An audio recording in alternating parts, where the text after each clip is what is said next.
Today I'm going to show you guys how to start our self-portrait projects. I am taping this on a Sunday right before the Packers play, so let's get started so I can be on time for the game. I'm just going to move my camera down so you guys can see what I'm doing. Alright, so if you are in person, I'll take your photos and you guys will already have a mask on. If you are online, I'm just using your school photo. So I'm going to show you my example because it has no mask and that's a little bit trickier to do. So if you're at home, you're going to have to do this. But we are all going to start first with our photos. I made our photos exactly half the size of our paper. So they should be 4.5 inches by 6 inches. And we're going to mark it every inch. We're going to be using a ruler for this. We want to be nice and even. So I'm marking at the 1, the 2, the 3, and the 4.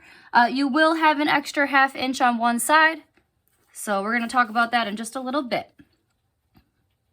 All right, again, go to the other side. I just moved my ruler up now, marking it at the 1, 2, 3, and 4. Then make it look like you're in a jail cell. And you got bars going across your face. Line your ruler up with each side and draw those lines straight down. A lot of you have used the grid method with me before. It makes sure our drawings are accurate, especially when we're doing portraits. Some of us haven't done portraits before, and they can be a challenge. So, all right, so if you did it right, you have 4 lines going across your face here. Then you got to do your other side. So this is 6 inches. 1, 2, 3, 4, and 5.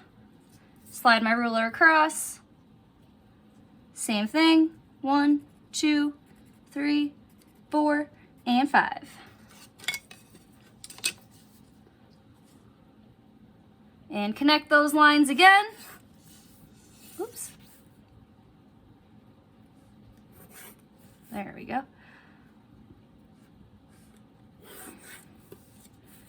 And this will make sure all the boxes on our photograph are 1 inch by 1 inch, except for this extra little half side.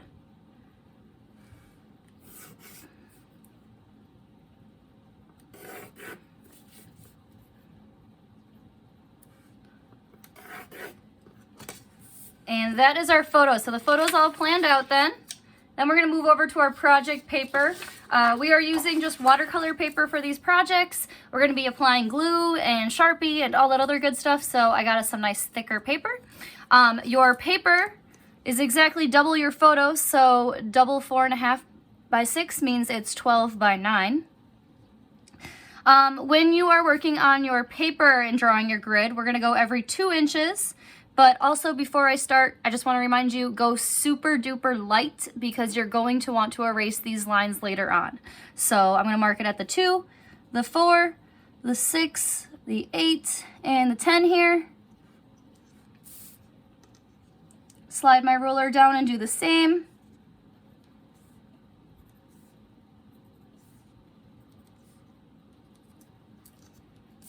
And connect those lines, but this time I want to make sure they're super light just so that I can see them and that they're going to be easy to erase. So it may even be hard to see on my camera here. Maybe I'll draw mine just a little bit darker, but as light as you guys can go.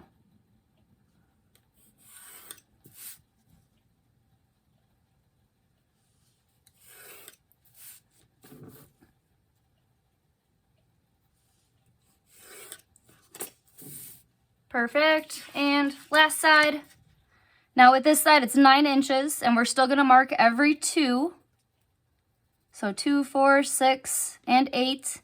And we're going to have that extra inch on the end, and that's perfectly fine. That's how it's supposed to be. So moving down to the bottom of my paper, 2, 4, 6, and 8.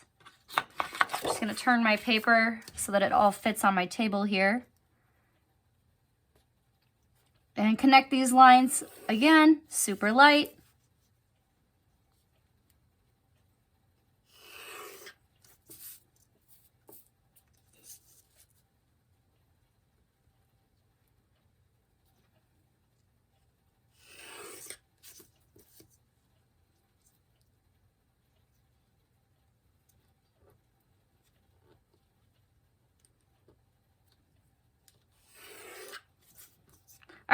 Okay, so I have the same amount of boxes on this as I do on my photo.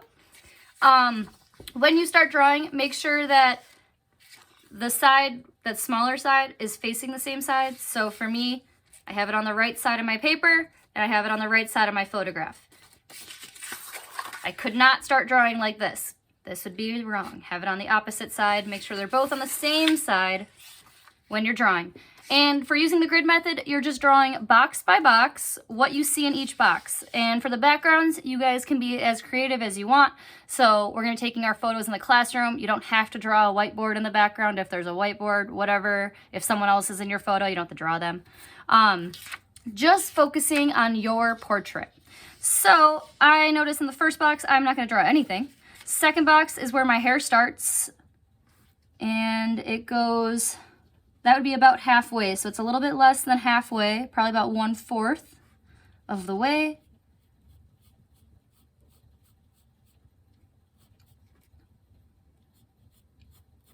And drawing the outlines of everything, just box by box. For your hair, especially ladies with long hair, or gentlemen with long hair, you want to just draw the general outline of it for now. Do not waste your time drawing every single strand at this moment.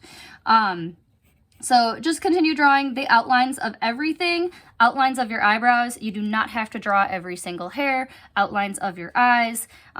You're just drawing the main parts of your eyes. Don't get too detailed. You don't have to draw eyelashes or anything quite yet. But yeah, I am going to draw mine out so I can show you guys a completed example, and I will post a picture of it when I'm done. Have a great rest of the day, guys. We'll talk to you soon.